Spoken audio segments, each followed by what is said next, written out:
to state your name and your occupation, what you do here. Yep, my name's Abby Sladek, and I am the VP of Communication at Mel Trotter Ministries. So I actually had a connection here with a staff member, and she recruited me to come here. I really didn't know a lot about homelessness. I didn't have really any connections or a passion for it. But once I came here and realized the need and heard the stories, really the stigma that I had kind of fallen away. And I understood that when I learned someone's story and learn who they are, I realized that it's a circumstance. It's not who someone is. Homelessness is not a label. It's a circumstance. And so I see the value that each of the people here at Mel Trotter Ministries can bring to our community. And we know that God has a plan for their life. They're not intended to be in shelter, and they can contribute and have a great future. And we can learn from our guests as well.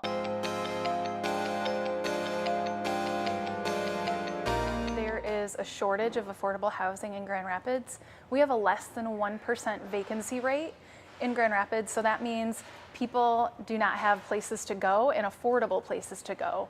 Back in 2008, there would be an apartment that was available for maybe $700 a month on the bus line. People making $10, $12 an hour could afford that. Now, because Grand Rapids is growing and the economy is so good, that same apartment is double the price, $1,500 a month. However, wages are not growing. So $10 to $12 an hour, $1,500 a month, if you do the math, it's not working out. So more people are becoming homeless because they're getting displaced.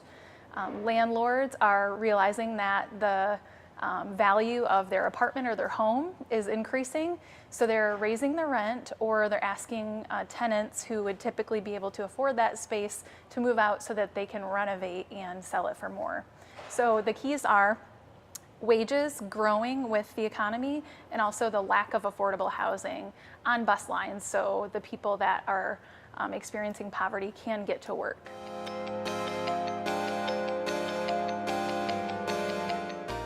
Annually, we have over 4,000 people, unique individuals, use our shelter and our services each year. And to put that in perspective, if you know Rosa Parks Circle, think of a crowd of people standing shoulder to shoulder in Rosa Parks Circle and spilling over into the streets. That's how many people Mel Trotter alone serves each year. And what I can tell you is that when people are ready to go into a program, go into job housing or job readiness, housing readiness, addiction recovery, when they successfully complete a program and go into housing, the chances are 88% of people don't return after a year. So when people are ready to go into a program and complete a program and go into housing, we see a larger success rate.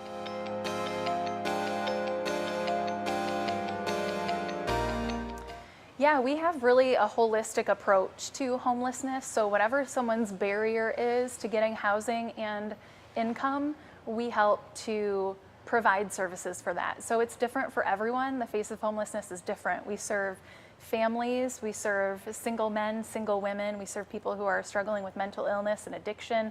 So someone who might come to us and have an addiction, then they can go into an addiction recovery program, and then from there get job readiness and housing readiness. So we meet people where they are, and there's not a cookie cutter approach to that.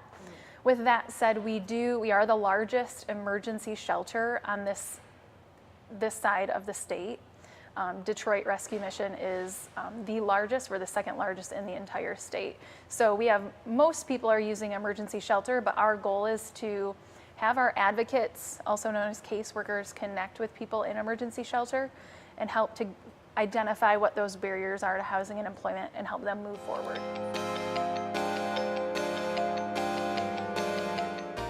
So emergency shelter is basically the safety net in the community. It's meeting those basic needs. So they get a meal and they get a bed.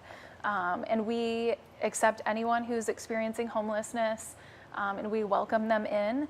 Typically, because we have a lack of resources and staff, we try during the warmer months to have a curfew. So we encourage people to come in and be in before 6:30, because we have to move hundreds of people from getting checked in through security and then going to the meal and then moving forward.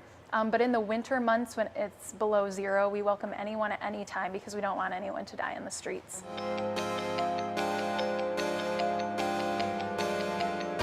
We call it indirect government funding, where we allow people to use their EBT or their food stamps to pay for meals. And then in addition, we receive a grant through the Salvation Army of Eastern Michigan. It comes down through the state, and it helps us to supplement the cost of emergency shelter.